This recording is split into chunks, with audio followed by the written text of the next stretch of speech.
con la ponencia de Hernán Marinkovic. Voy a referir brevemente su reseña biográfica. Él es profesor de castellano, licenciado en literatura y lingüística hispánicas por la Universidad de Playa Ancha, magíster en literatura de la Universidad de Santiago, y bueno, ha expuesto en otras versiones de este Congreso de Dibujos que Hablan, en las jornadas de literatura latinoamericana, en Socher, en el Congreso Prisma, que organiza la Universidad de Ofiuaque, que yo también estoy ahí organizando, así que aprovecho de hacer,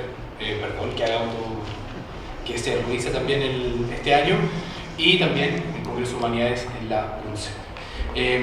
Tiene diversas publicaciones en la revista Contextos y también en varias versiones de Dibujos que Hablan. Entonces, doy la palabra a Hernán, que presente su ponencia. Buenos días. Lo que voy a hacer más bien es una lectura de la ponencia y después, bueno, vamos conversando sobre los distintos tópicos en relación a esto. Ahora, más que una tesis, lo que se sugiere dentro de la ponencia es sondear líneas que vayan más allá de una secuencia temporal dentro de lo que se conceptualiza como historia dirigida a nuestro objeto de estudio, la historieta, un fenómeno de existencia reciente y que es fruto de la modernidad, lo cual no significa que no tenga antecedentes o signos de obras materiales que se pudieran identificar con ella, sino como un fenómeno histórico que se cristaliza en este periodo llamado modernidad según la realidad de producción y distribución bajo determinados factores técnicos, económicos, sociales y culturales que se plasman significativamente dentro de las diversas sociedades hasta el presente. Aunque también hay miradas que plantean la superación de este periodo como concepto.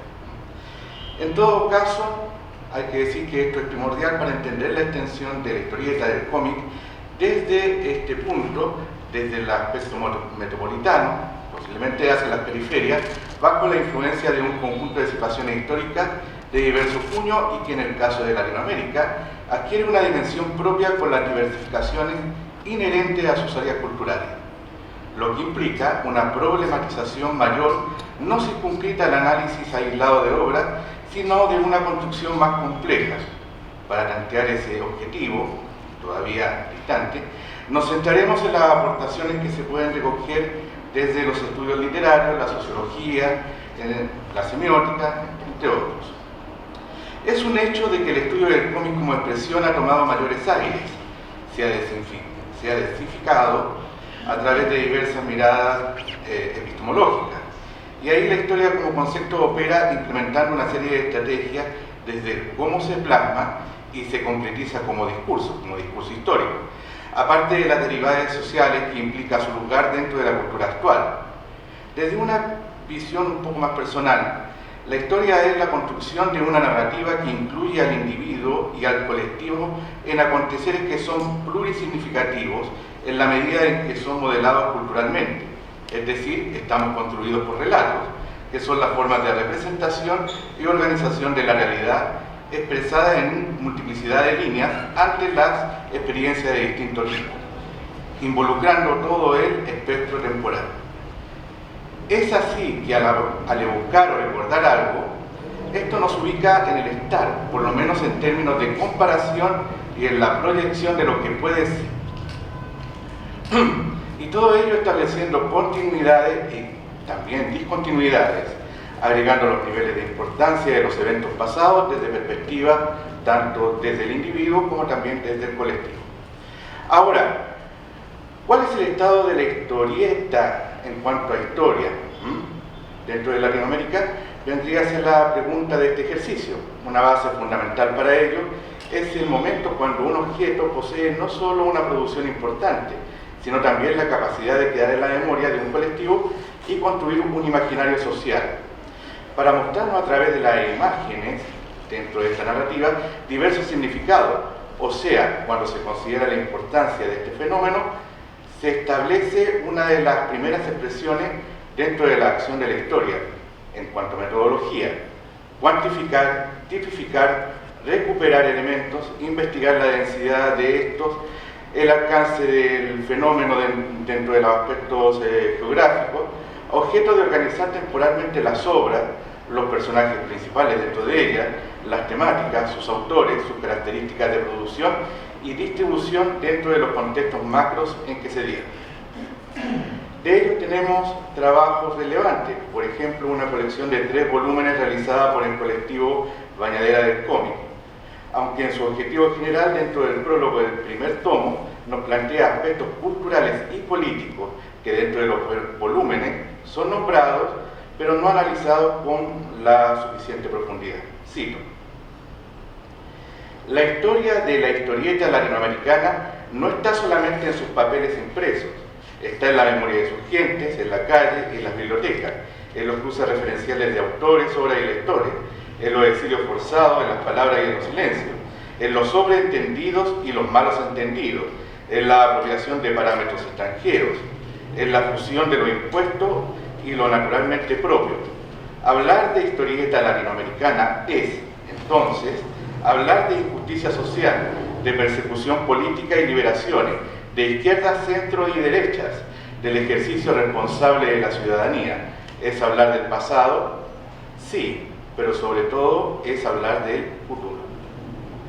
Por cierto, junto con ello también hay otras miradas sobre la historieta desde un punto de vista teórico crítico, como también ideológico desde la perspectiva política, como las de Óscar Mazorta y Fidel Morales Vega respectivamente. Asimismo, la cantidad y capacidad de estudios se van incrementando a través de la creación de revistas, donde aparte de presentar cómics, despliegan entrevistas, artículos de opinión, breves ensayos. En muchos casos el elemento crítico y teórico es ejercido por guionistas que a través de estas producciones u otras de carácter audiovisual, como las de Juan Sasturain y Juan Acevedo, les confiere una mayor cercanía y ligación entre producción, teoría e historia.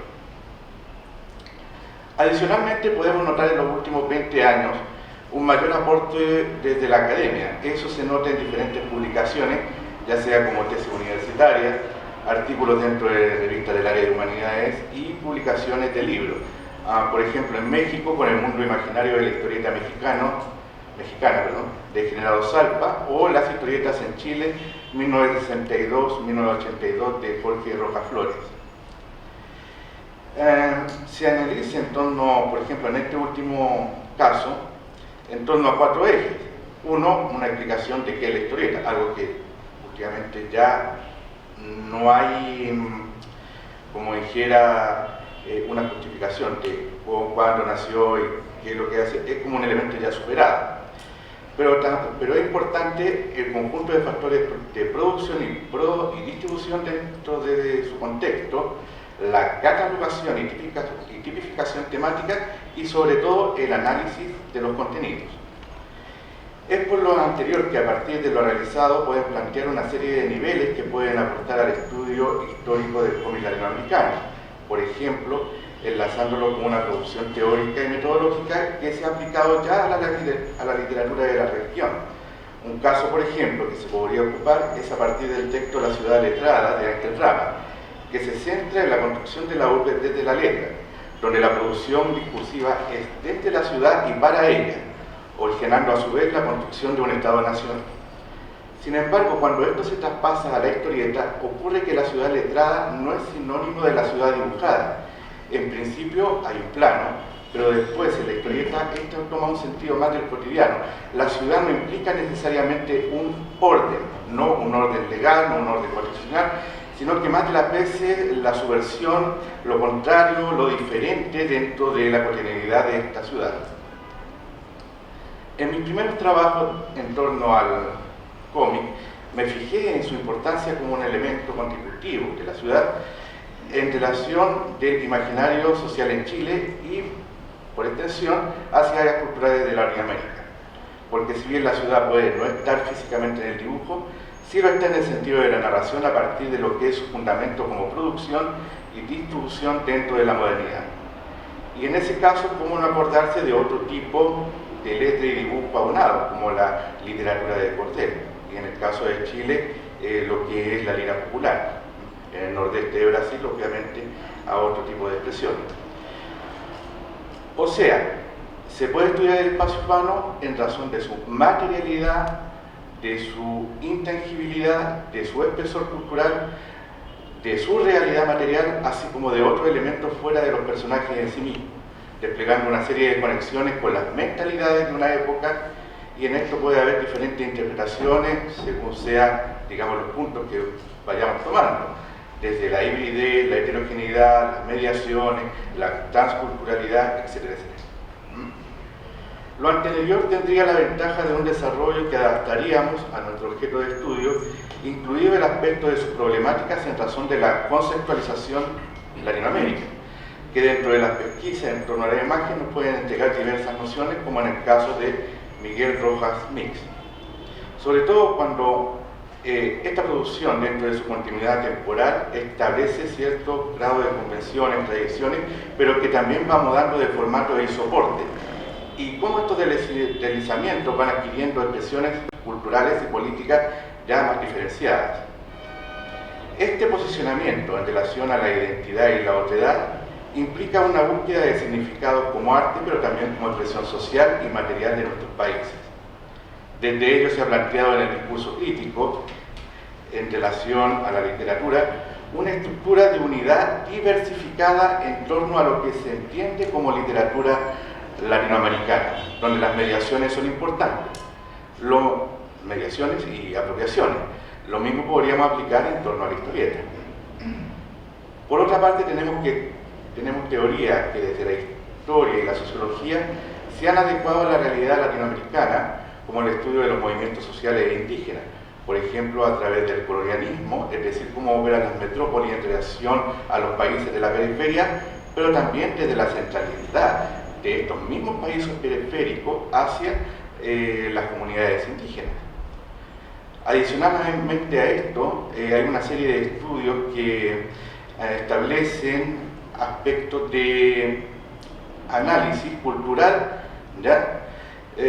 Propuestos por Raymond Williams, Terry Eagleton o Peter Purkey, que tienen importancia en el sentido de explicar la producción artística en razón de su contexto histórico o viceversa. Es decir, también dentro de la imagen, de la narrativa, no es que sea un reflejo necesariamente, ¿ya? Sino que hay diferentes niveles en lo que uno puede establecer como parámetros históricos o inclusive como utilización de material histórico. El último autor, me refiero a Purkey, es interesante debido al tratamiento que se hace sobre la imagen, proponiendo esta como fuente de documentación histórica. En ese sentido, ese mostrar propio de ella en una narrativa nos va contando, pero también nos va mostrando, y tanto como una como otra se expresan por medio de diferentes modalidades de nuestro acontecer.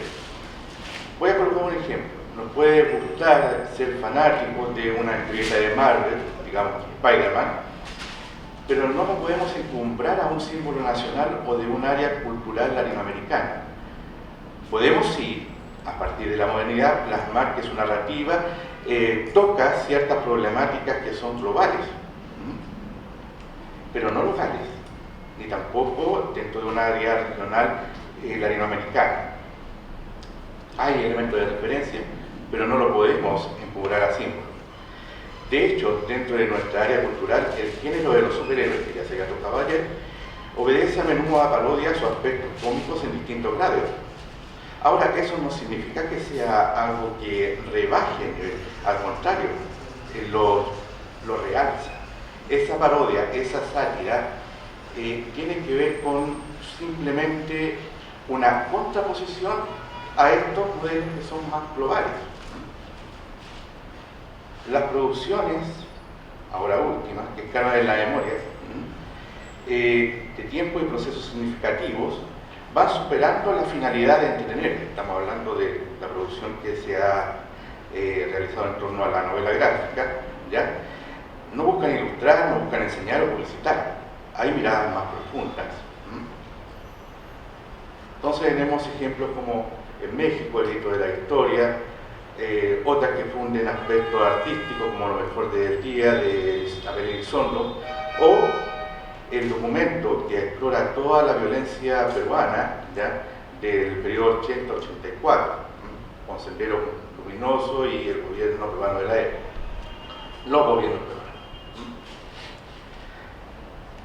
Y por último, hay una serie de producciones que se van ubicando alrededor del formato medial de la web y que de ahí van pasando a otros, estableciendo audiencias y técnicas nuevas. Las direcciones que pueden tomar los estudios sobre la historia del cómic de Latinoamérica, desde la perspectiva, de la forma o del fondo, constituyen críticas desde lo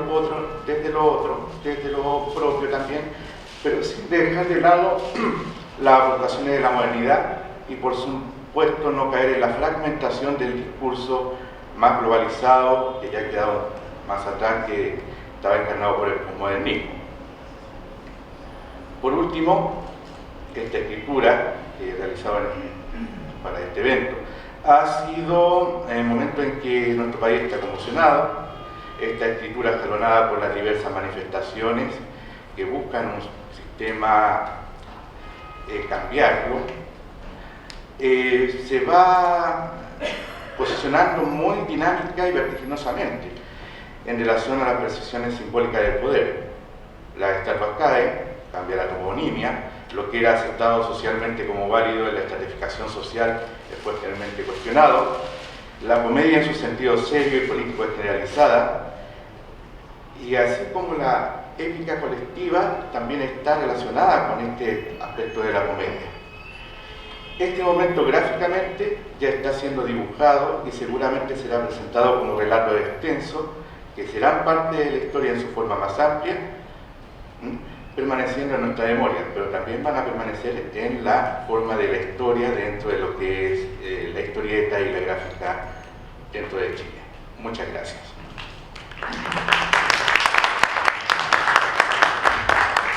Muchas gracias, Hernán. Damos ahora la palabra a Nicolás Pérez de Arce, recién llegado. Qué bueno que alcanzó a llegar. Él es diseñador gráfico, ilustrador y autor de cómics.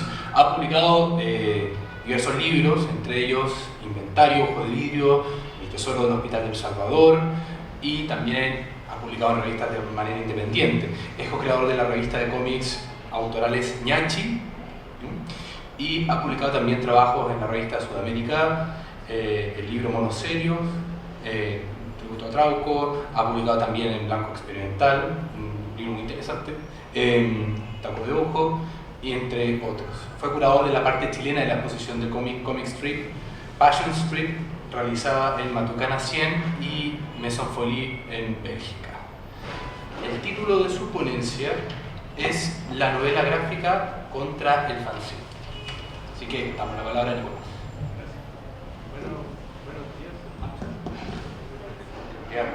¿No? ¿Te cambio? Ya. ¿Aló? Ahí sí. Hola, buenos días. Disculpen por el atraso, tuve un problema.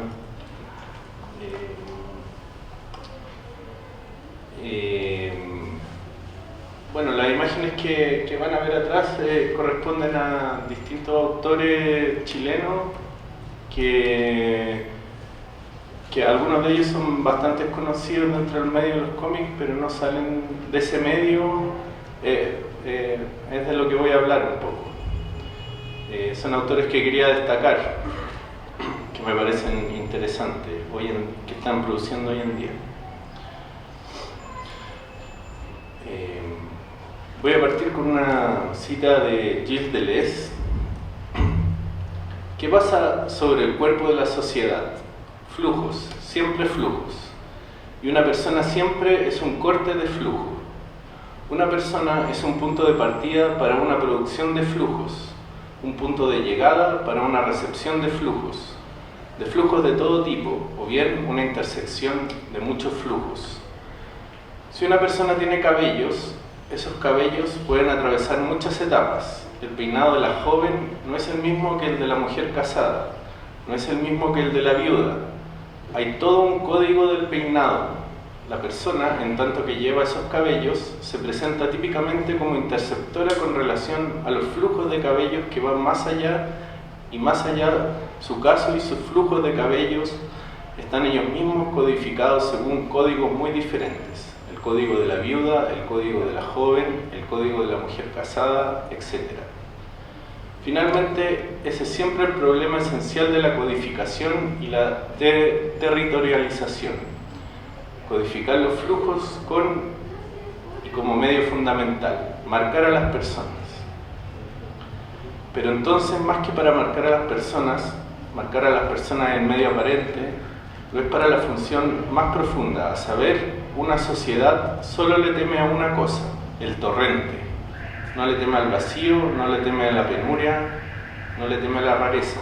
Sobre ella, sobre su cuerpo social, algo chorrea y no se sabe qué es, algo chorrea y no está codificado, al igual que con relación a esta sociedad aparece como no codificable. Con respecto al mundo del cómic en Chile, existen distintas escenas que están ocurriendo en paralelo, como se da en todos lados. El cómic no es una sola cosa que ocurre desde un lugar específico.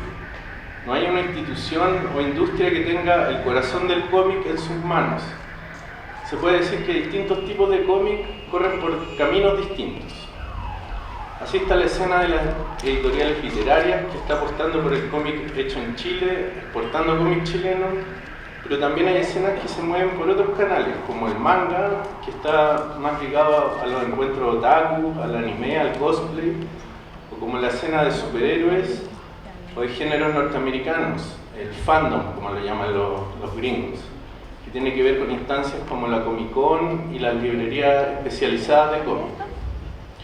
Aparte de eso también está la escena independiente, la del fanzine y la de las ferias libres, la de la autopublicación, donde hay una serie de autores que quieren estar fuera del circuito comercial.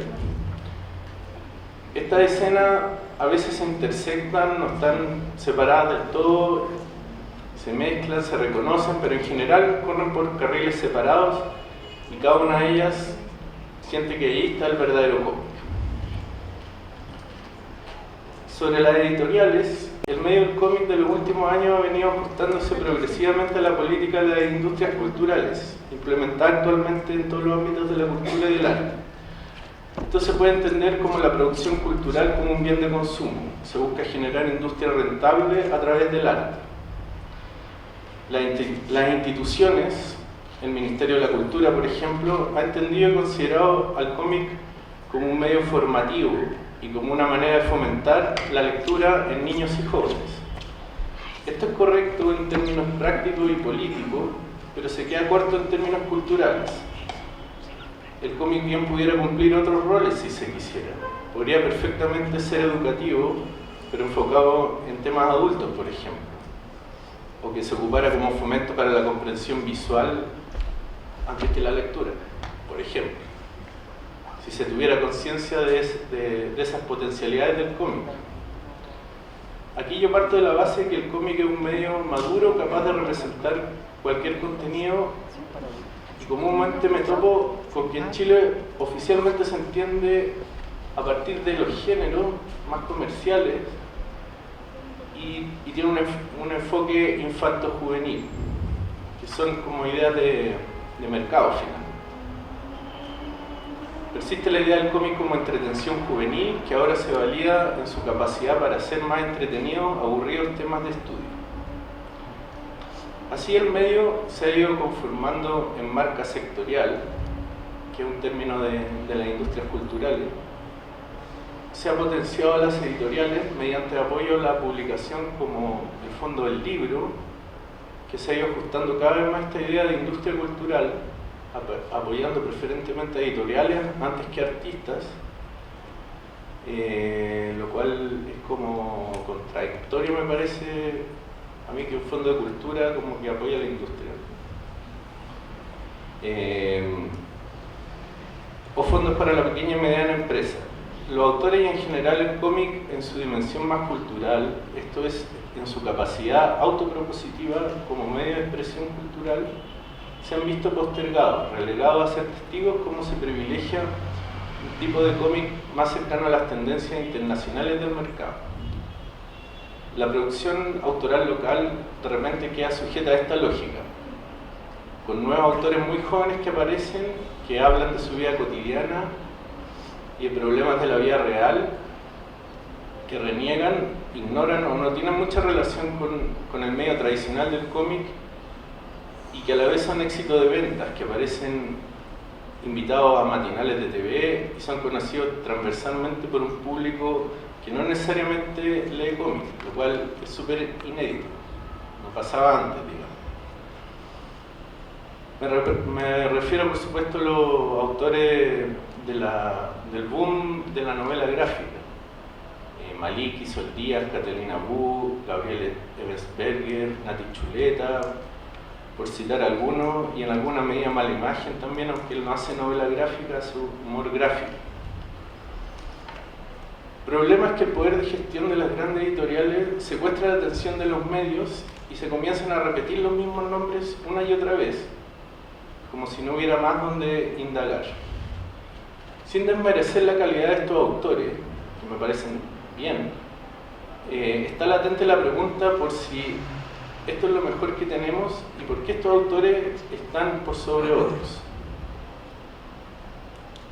Hay una lógica de promoción que me parece cuestionable en tanto que ignora escenas vigentes e invisibiliza un montón de autores talentosos que están publicando activamente y que tienen potencial para ser comerciales, incluso muchos de ellos.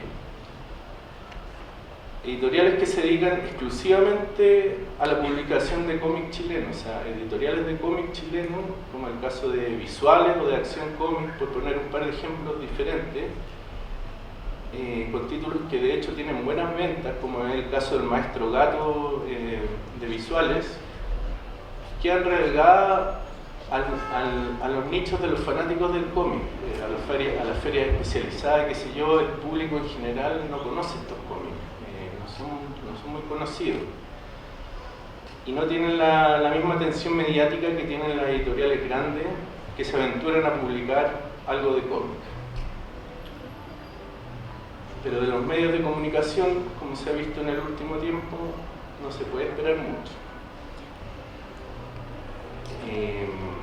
Son las grandes editoriales literarias las que nos presentan un modelo probado para el mercado internacional, el de la novela gráfica de influencia europea, que supone un cómic de autor con una historia única, enfocado hacia jóvenes y adultos, contemporáneos, muy basado en la realidad.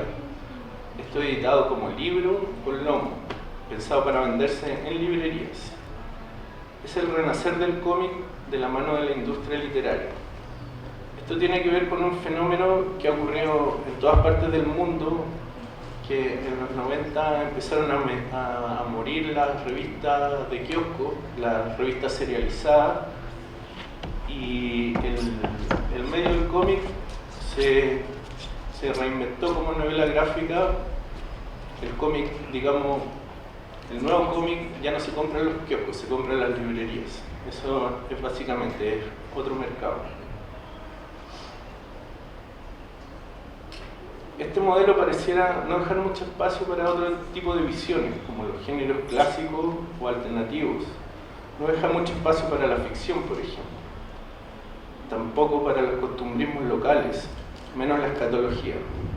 Se ha ignorado en general la producción de cómic de escenas que ocurren en estos momentos con obstinada vitalidad, pero de manera soterrada. Escenas ligadas al punk, al anarquismo, a la periferia, por ejemplo, a la divergencia sexual también. Aunque hay que reconocer que cada vez se están abriendo más estos temas, hay muchos de ellos que todavía son marginales, podríamos decir, o secundarios. Pero hay una escena que recoge todo esto, huérfanos del mercado, que se ha logrado mantener en el tiempo, manteniendo una continuidad y un carácter propio a pesar de su precariedad material, que existe la informalidad, fuera de las librerías. Me refiero a la escena de la autoedición, de las publicaciones independientes, de las microeditoriales, la escena de las ferias de fanzines. Hay que hacer notar aquí que la opción por la autoedición en muchos casos es una opción decidida por estar fuera del mercado, por buscar una vía alternativa que no necesariamente está reconocida y validada por la sociedad como práctica. Entonces las ferias tienen ese espíritu transhumante, de gran vitalidad y gran fragilidad a la vez. Aquí se puede encontrar de todo, desde los primeros intentos por publicar de jóvenes autores, el trazo punk del fanzine mal fotocopiado, pasando por autores independientes, hasta las microeditoriales y editoriales de cómic independiente. El modelo que propuso la Feria de Cómic de Puente Alto, que después fue la Feria de Cómic de Plaza Brasil, que es una instancia como emblemática, creo yo, dentro de las ferias de cómic, bastante recordada. Ahí no había selección de participantes, simplemente había cupos de mesa, había espacios. Y no se quería justamente hacer selección de los participantes. En el fondo se concebía el espacio como una vitrina abierta, pública.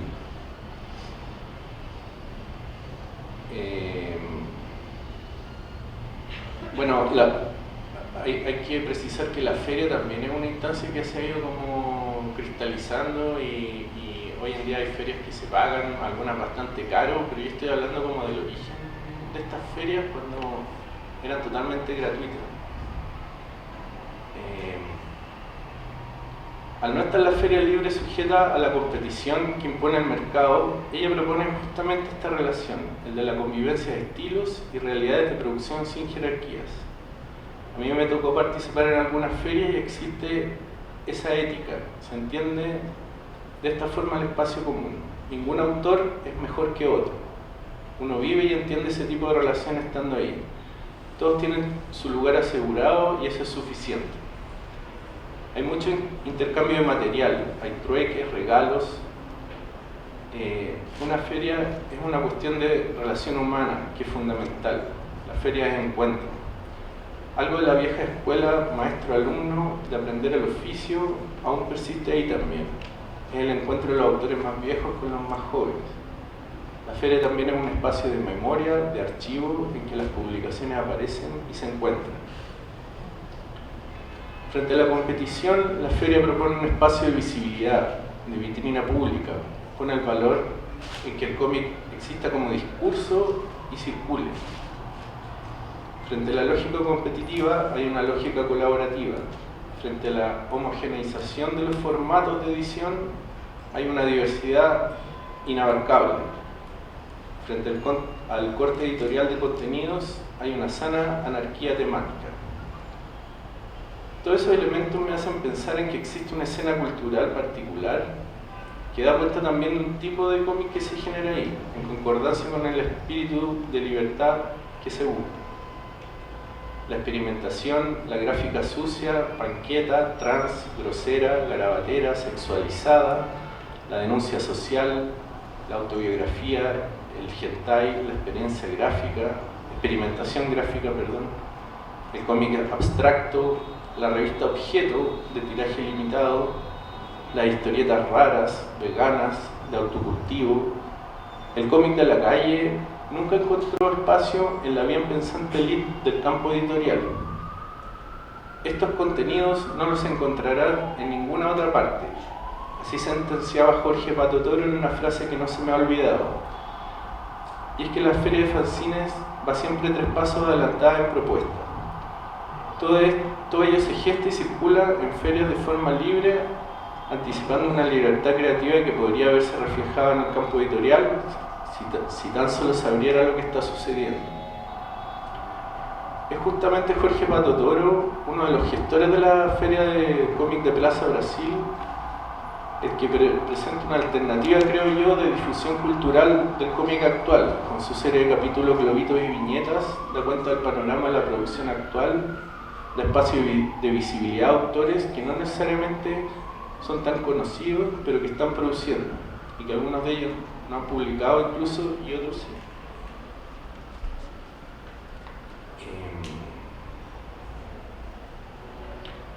Existe actualmente mucha discusión sobre la profesionalización material del medio, pero se discute poco y nada sobre la naturaleza y la calidad de las historietas. ¿Por qué es bueno el diario de uno solo? ¿Es Road Story el origen de la novela gráfica en Chile? ¿Qué significa esto?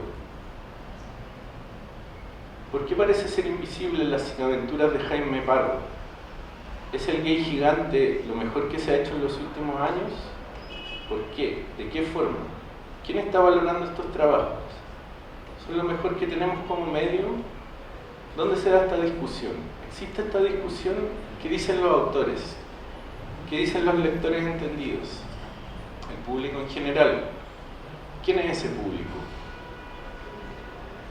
¿El éxito comercial de un cómic depende principalmente de la capacidad de gestión de una editorial? ¿Por qué es tan conocido Mala Imagen, pero nadie conoce a Fiestóforo, siendo que sus imágenes circulan profusamente por internet? Y la pregunta que me hago yo personalmente es ¿por qué los trabajos que más me gustan nunca llegan a ser conocidos?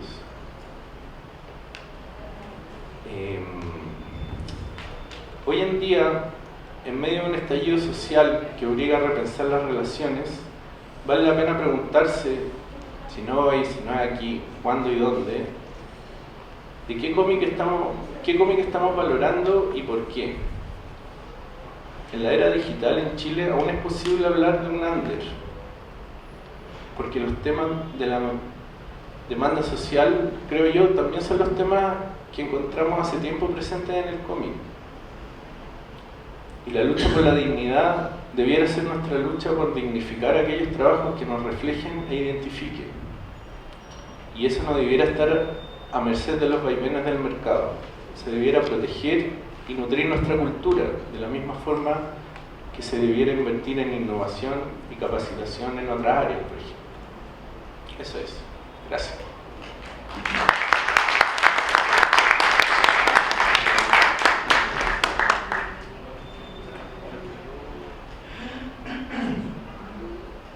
Bien, ahora que escuchamos las presentaciones de nuestros expositores, no sé si Vicente quiere intervenir. Estamos como hemos inventado, así que queremos terminar a las 12:15. Bueno, damos 5 minutos entonces. El tiempo es relativo, sí, yo me colé ocupó el lugar de Alejandra Meirelles, que ella por el cambio de fecha del evento no pudo venir desde Argentina. Y ella planteaba una ponencia que presentaba su propio trabajo colectivo que se llama Faludo o Fabuldo, que es un trabajo experimental entre arte y historieta, con una interesantísima base teórica, por ejemplo, arrancando desde Oscar Mazota y otros teóricos o críticos latinoamericanos. Pero bueno, es irreemplazable, ella tendría que mostrar su trabajo para entender el punto principal que mostraba como del cómic en galería, o el cómic en la frontera con el arte, y la cuestión del espectador y de la percepción. Es decir, uno va a una galería, ve un cómic y hay un cambio sustantivo a verlo en una feria, como en la feria de fanzines. Bueno, sobre eso trabaja Alejandro.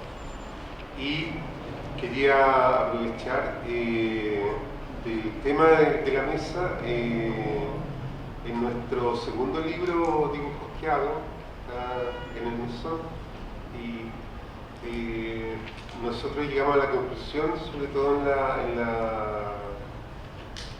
la introducción, lo ponemos por escrito de que la interrelación latinoamericana se da, incluso para nosotros como sorpresa, en el segundo nuestro encuentro ya llegaron gente y nos empezaron a llegar postulaciones desde Colombia, desde Argentina, por supuesto, que es un país muy desde Brasil después, ¿cierto? Y tenemos una interrelación que no era nuestra ambición, pero que se produjo y que denota ese interés nuestro, como el mismo de nosotros de ir a Buenos Aires, a Sao Paulo, y de que de allá inviten a personas que están trabajando acá en el ámbito de la crítica y de la teoría, y con mayores, o con el mayor número en los festivales que se intercambian publicaciones. Entonces eso nos trae como la necesidad de preguntarnos acerca de Latinoamérica, y por eso nuestro encuentro tiene ese subtítulo, Latinoamérica, en sus problemas políticos y en sus problemas de mercado, que son lo mismo, ¿no? Es decir,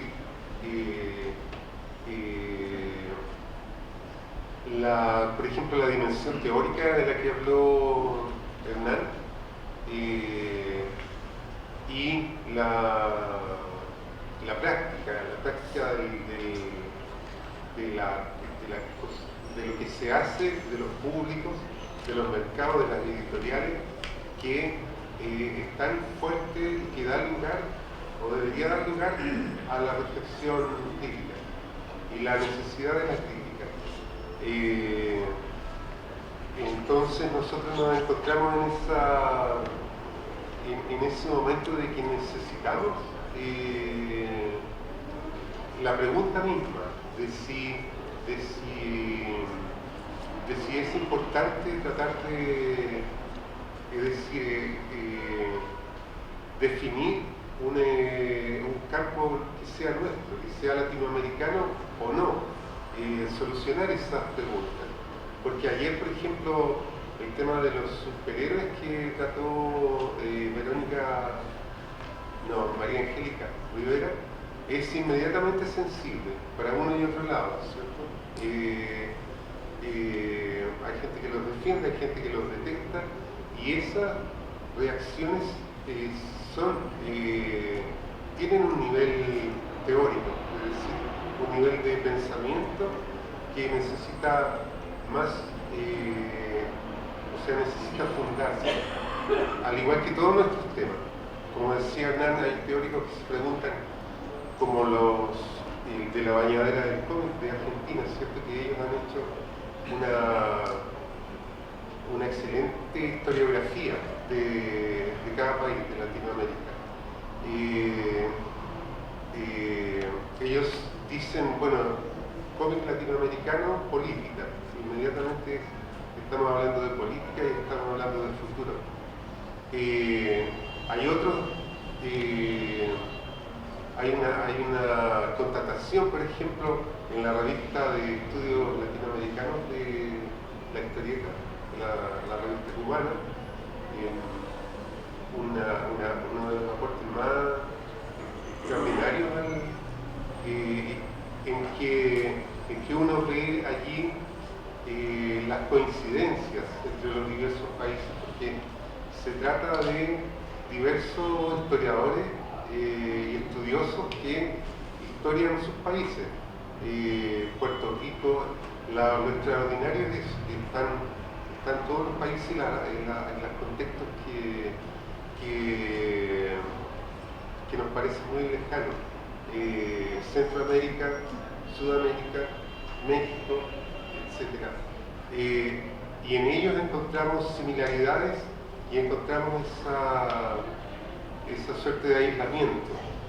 Y también en esas historiografías, en las pocas imágenes que se ven, encontramos que la pregunta de si nuestra manera de dibujar es también posible de poner en cuestión. Bueno, de eso yo por lo menos no tengo ninguna respuesta. Yo sé que todas las preguntas están circulando, y la necesidad sobre todo de escribir de Latinoamérica sin un enclaustramiento, sino que escribir de nuestras relaciones y encontrar esas relaciones. Y si no existen esas relaciones, entonces, bueno, encontrar que no existen. Y entonces relacionarnos como un lenguaje universal con Europa, con Japón, etc., como sucede mucho en la práctica, ¿no? Entonces, sobre eso está referido este libro y basado en los mismos estudios que ya lo están haciendo, sobre estudios comparados y estudios de autores de distintos países que tratan de temas similares. Eso, muchas gracias. Bien, abrimos ahora la discusión para el público que tenga una pregunta. Hola, buenos días. Me ha gustado mucho todo el planteamiento que ha trasladado Nicolás en su comunicación, porque lo que es irónico es que es directamente estructural. Es decir, es una dinámica que, por ejemplo, en España es exactamente igual y tiene que ver con el tema de quién decide qué es digno o visible y en qué medida, ¿no? Y cómo también existen toda una serie de dinámicas propias también que son completamente invisibilizadas y no se sabe muy bien por qué. A la vez, que yo no sé si está ocurriendo también aquí, que en la plataforma Fanzine y la propia dinámica de Internet, es curioso, no has citado Instagram, que es donde ahora mismo en un nivel de cómic e ilustración se mueven absolutamente todos, incluso los que antes no estaban ahí, y que también se entra en una tensión de exposición de qué estás haciendo, qué no estás haciendo, y una cierta competición. Mi pregunta iría un poco por ahí: ¿hasta qué punto no ves que también ciertas dinámicas de mercado que tienen que ver también con digamos, entender? Por eso la verdad es que hubiera estado muy bien que la compañera hubiera traído su punto de vista, porque todo el tema museístico en contraste con el cómic popular, como ese punto de vista donde colocas el cómic, quien habla del cómic o novela gráfica o historieta, le da unos puntos de dignidad también para un público que nunca ha estado, a lo mejor nunca especialmente expuesto a ello, que no le parecía que era comprable, a no ser que lo viera con un formato de lomo y demás, ¿no? Más digno, entre comillas, digo esto. ¿Cómo verías también estas dinámicas dentro del propio circuito fanzine, del que tengo muchísima curiosidad aquí en Chile? Es decir, si esas relaciones horizontales, digamos, que vienen de la autogestión y del trabajo fanzinero, se mantienen, o si ves también que en muchas ocasiones se entra en la parte de la autogestión y el fanzine también como una medida de exposición y de, bueno, a ver si me ven, y salto a otros circuitos.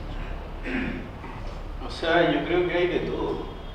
Como comentaba un poco, la feria de fanzine a la que yo me refería es como casi una feria que está desapareciendo porque se ha ido comercializando también. Ahora es caro participar en una feria. O sea, hay ferias que cobran súper caro por la mesa, por el espacio, y ese no es el espíritu al cual yo me refiero de feria, a lo mejor más que se arman de manera más espontánea o más con otro espíritu en el fondo. Pero ese espacio sigue ahí. Lo que pasa es que migrará a otro lugar, no tengo idea. Yo creo que tiene que ver, o sea, si entiendo tu pregunta, con que hay lugares donde es como la intención que se tiene a la hora de generar estos espacios. Obviamente que en la feria igual existe una competición y existe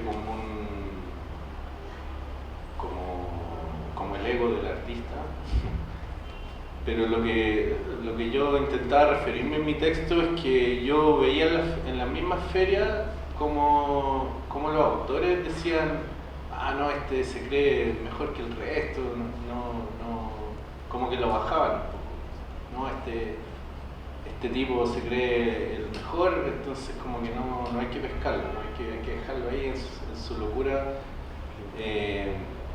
como, no sé, como la escena de la feria a lo mejor está muy ligada al anarquismo, al punk, a todo eso. Hay como un espíritu de horizontalidad. No sé si respondo a tu pregunta o no.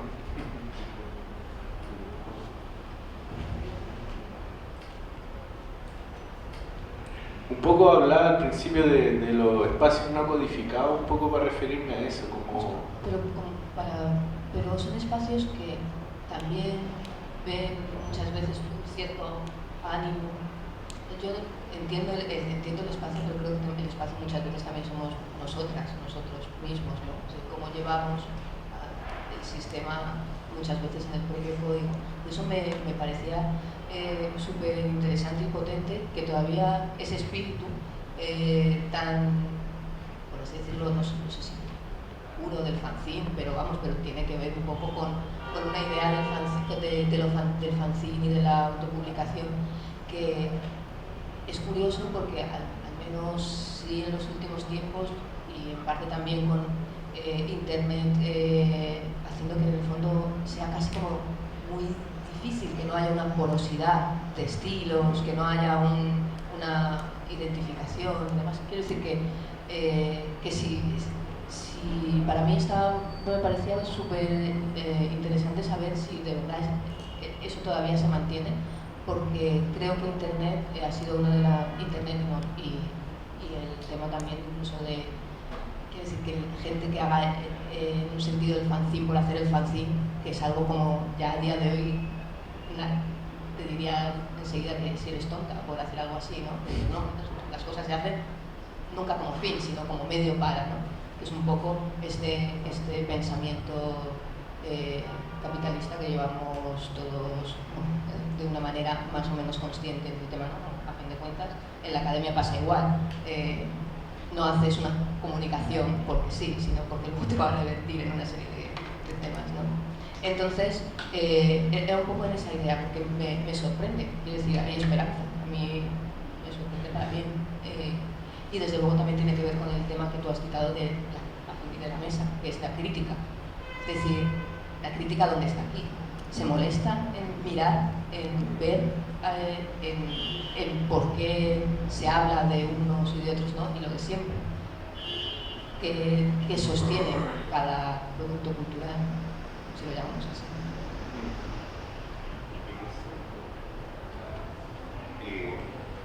Sí, por ejemplo, en el mundo fanzine, por ejemplo, el año pasado y el antepasado tuvimos dos ponencias que historiografía y comentan el fanzine en Argentina. Son un mundo tan vasto, y el nuestro también. Y uno ve que en Perú la producción de fanzine es vitalísima. Es decir, como dice Nico en otro lugar, es el fanzine que alimenta ese entre comillas, boom de la historieta profesional, comercializable en el mes. En Bolivia la producción de fanzine también es extraordinaria. Y bueno, entonces ya hay quienes historiografían, tienen los datos de los autores de la fecha, y es un trabajo que estamos haciendo y que envuelve inmediatamente la crítica, porque las diferencias políticas y de propósitos saltan a la vista. ¿Alguna otra pregunta del público?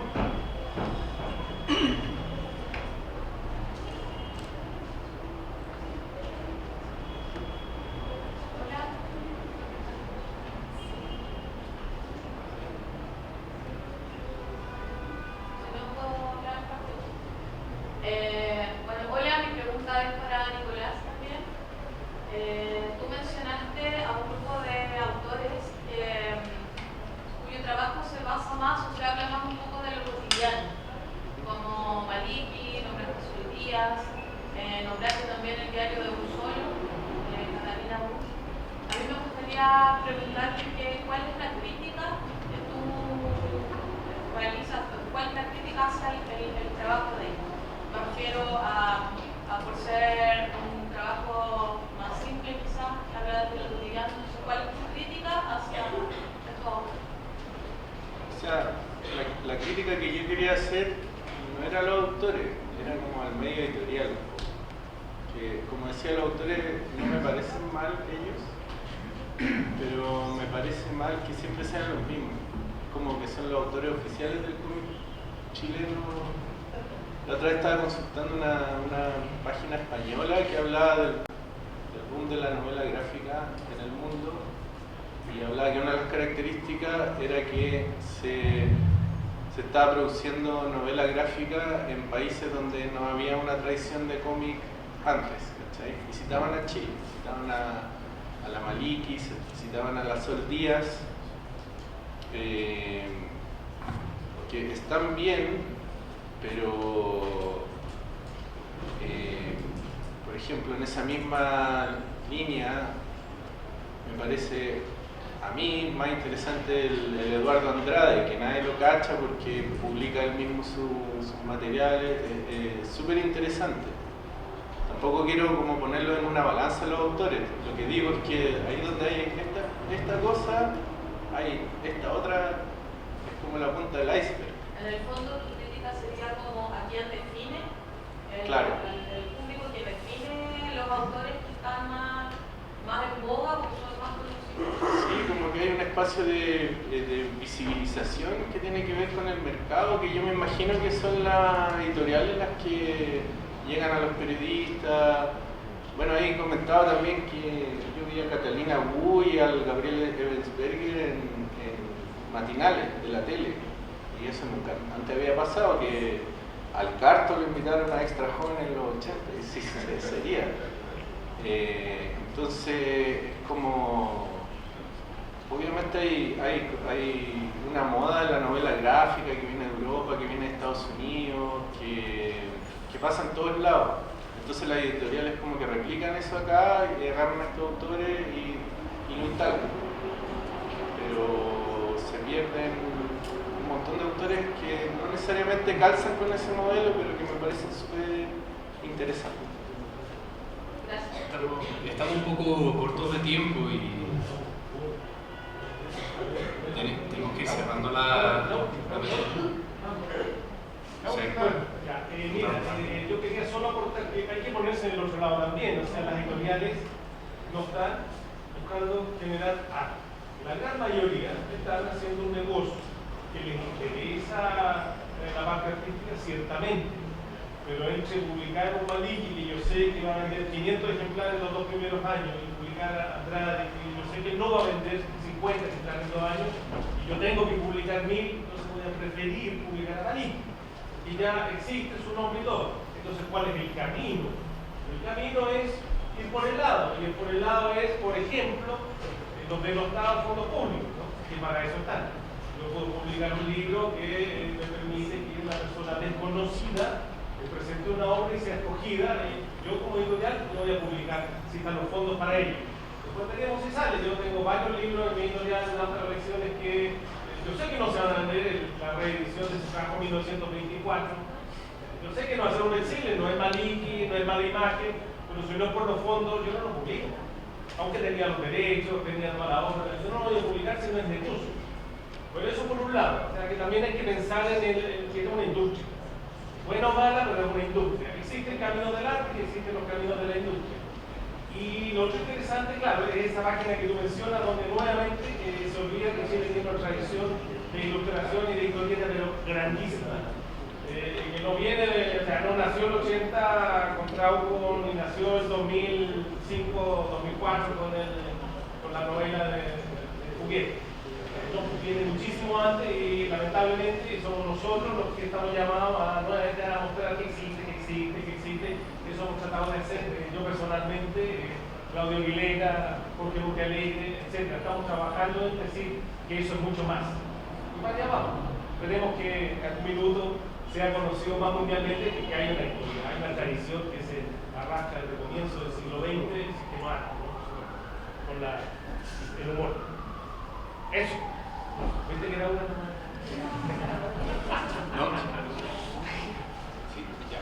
Bueno, lamentablemente me dicen que hay que dejar hasta acá la discusión, pero eso no quita que vamos a seguir conversando en el intermedio y ya tendría que estar invitados para la próxima mesa titulada Imágenes del terror en Latinoamérica. Bueno, nuevamente muchas gracias a los expositores, muchas gracias también a ustedes por su asistencia y bueno, ya damos por cerrada o medianamente cerrada, ¿no? Y de ahí en ese entresijos podemos ir conversando